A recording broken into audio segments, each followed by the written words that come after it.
સુરત કોંગ્રેસ અને આમ આદમી પાર્ટી દ્વારા સંવિધાન દિવસની ઉજવણી કરાઈ હતી। બાબા સાહેબ આંબેડકરની પ્રતિમાને ફૂલહાર કર્યા હતા।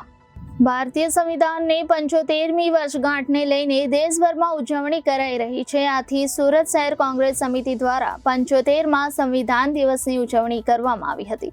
કોંગ્રેસ કાર્યકર્તા પદાધિકારીઓ ભારત રત્ન ડોક્ટર બાબા સાહેબ આંબેડકરની પ્રતિમા ઉધના દરવાજા પાસે ફૂલહાર કરી સંવિધાન દિવસની ઉજવણી કરવામાં આવી હતી। ધનસુખભાઈ રાજપૂત, અશોક પિંપલે, અસલમ સાયકલવાલા, કલ્પેશ બારોટ, ફિરોઝ મલિક, રઈસા શેખ સહિત હજારો કાર્યકર્તાઓ દ્વારા પ્રતિજ્ઞા લેવામાં આવી હતી। આમ આદમી પાર્ટીના કાર્યકર્તાઓ દ્વારા બાબા સાહેબની પ્રતિમાને ફૂલહાર પહેરાવીને બંધારણ દિવસની ઉજવણી કરવામાં આવી હતી। દેશના સામાન્ય માણસોએ પોતાની શક્તિને ઓળખી અને આમ આદમી પાર્ટીની સ્થાપના કરી હતી। આમ આદમી પાર્ટીનો સ્થાપના દિવસ અને સંવિધાન દિવસ છે। આ પ્રસંગે આમ આદમી પાર્ટી દ્વારા પ્રદેશના પદાધિકારીઓ, સ્થાનિક હોદ્દેદારો અને કાર્યકર્તાઓએ મળીને બાબા સાહેબ આંબેડકરની પ્રતિમાને ફૂલહાર પહેરાવી આજના દિવસની ઉજવણી કરી હતી। આમ આદમી પાર્ટીનો સ્થાપના દિવસ હોવાથી મોટી સંખ્યામાં કાર્યકર્તાઓએ મીઠાઈ વહેંચીને એકબીજાને શુભકામનાઓ પાઠવી હતી। આ પ્રસંગે આમ આદમી પાર્ટીના રાષ્ટ્રીય સંયોજક અને દિલ્હીના ભૂતપૂર્વ મુખ્યમંત્રી અરવિંદ કેજરીવાલે પણ કાર્યકર્તાઓને શુભકામનાઓ પાઠવી હતી અને એક સંદેશ આપ્યો હતો।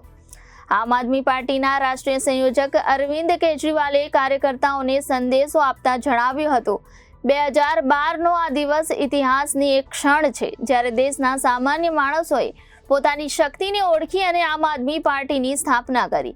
અમારી અત્યાર સુધીની સફર સંઘર્ષ, બલિદાન અને વિજયની ગાથાઓથી ભરેલી રહી છે। છેલ્લા એક વર્ષમાં અમને ખતમ કરવાના લાખ પ્રયાસો થયા, પરંતુ અમારી ઈમાનદારી, લોકોનો પ્રેમ અને કાર્યકરોની હિંમતે અમને મજબૂત બનાવ્યા। અમે અન્યાય અને તાનાશાહી સામે પહેલા કરતાં પણ વધુ મજબૂત છીએ। બંધારણ અને લોકશાહીને બચાવવાની અમારી લડાઈ ચાલુ રહેશે। ચાલો પાર્ટીના સ્થાપના દિવસે દેશને વધુ સારો બનાવવાનો સંકલ્પ લઈએ। હું મહેન્દ્ર નાવડિયા, આમ આદમી પાર્ટી સુરત શહેર પ્રમુખ। આજે જે પ્રકારે કાર્યક્રમ બાબા સાહેબને જ્યાં કરવાનો શું કહેજો? 26 નવેમ્બર એટલે દેશ માટે સુવર્ણ દિવસ કહેવાય, કારણ કે આજના દિવસે બાબા સાહેબ દ્વારા આપણા બંધારણની સ્થાપના કરવામાં આવી હતી। સાથે સાથે દેશવાસીઓને પહેલાં તો હું શુભેચ્છા પાઠવું છું બંધારણ દિવસની, અને બાબા સાહેબને આ બંધારણની રચના કરવા બદલ એમને પણ ચરણોમાં વંદન કરું છું। આજના દિવસે આમ આદમી પાર્ટી દ્વારા તમામ કાર્યકર્તા સુરત શહેરના બાબા સાહેબને વંદન કરવા માટે, ફૂલહાર કરવા માટે અને એમનો આભાર વ્યક્ત કરવા માટે કે બાબા સાહેબ, તમે જે બંધારણની રચના કરી અને આ દેશને જે તમે સ્થિર સરકારો આપી હતી એ બદલ અમે તમને વંદન કરવા આવ્યા છીએ। સાથે સાથે અમે વર્તમાન સરકારને કહીએ છીએ કે બાબા સાહેબ દ્વારા જે પણ બંધારણની રચના કરવામાં આવી, બંધારણ પ્રમાણે તમે ચાલશો તો આ દેશની અંદર ભૂખમરો, ગરીબી, બેરોજગારી પણ નાબૂદ થઈ જશે। અને આજના દિવસે આમ આદમી પાર્ટી માટે પણ સુવર્ણ દિવસ છે।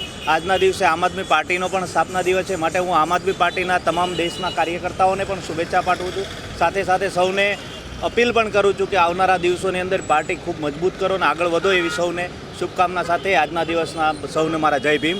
કલ્પેશ બારોટ, પ્રવક્તા સુરત જિલ્લા કોંગ્રેસ સમિતિ। આજે કેવા પ્રકારનો કાર્યક્રમ રાખ્યો, શું કહેશો?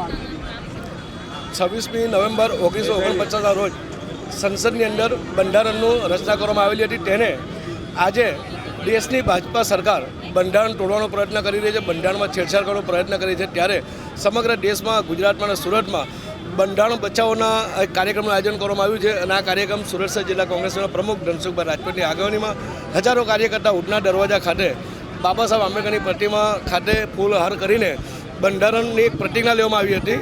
અને જે બાબા સાહેબ આંબેડકરે જે બંધારણ બચાવ્યું છે, કોઈ એક સમાજમાં નહીં પરંતુ દેશની 18 વર્ષના લોકોને ન્યાય મળે, તેઓને સન્માન મળે, એ માટે બંધારણ બચાવ્યું છે। બંધારણ બચાવવા માટેનો કાર્યક્રમ આજે ઉધના દરવાજા ખાતે રાખવામાં આવેલ છે। બંધારણનું જે આમુખની પ્રતિજ્ઞા લેવામાં ખરેખર જોવા જાય તો લોકોને ખૂબ કહેતો આજના દિવસે મેં કહ્યું ને કે આ દેશની સરકાર બંધારણ તોડવા માગે છે, ત્યારે કોંગ્રેસના નેતા અને કોંગ્રેસની વિચારધારા છે એ બંધારણને બચાવવાની વાતો કરે છે અને સામાન્ય જન સુધી બંધારણની વાત લોકો સુધી પહોંચે એ માટેનો કાર્યક્રમ સમગ્ર ગુજરાતમાં અને સમગ્ર દેશમાં રાખવામાં આવેલો છે। Reporter Arvind Rathod, Janadesh news, Surat.